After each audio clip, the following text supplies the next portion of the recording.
this video, I want to show you Redbubble.com. We got two new items here today. We got the pin buttons and the mask.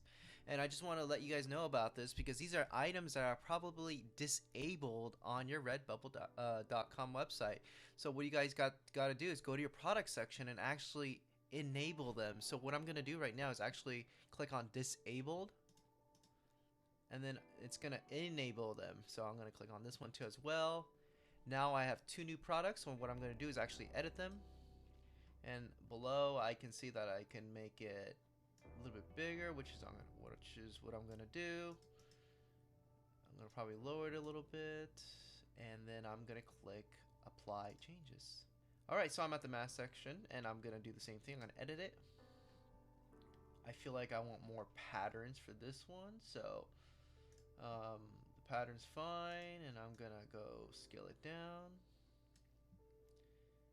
and maybe a little more, and I think that's fine. I'm gonna apply changes.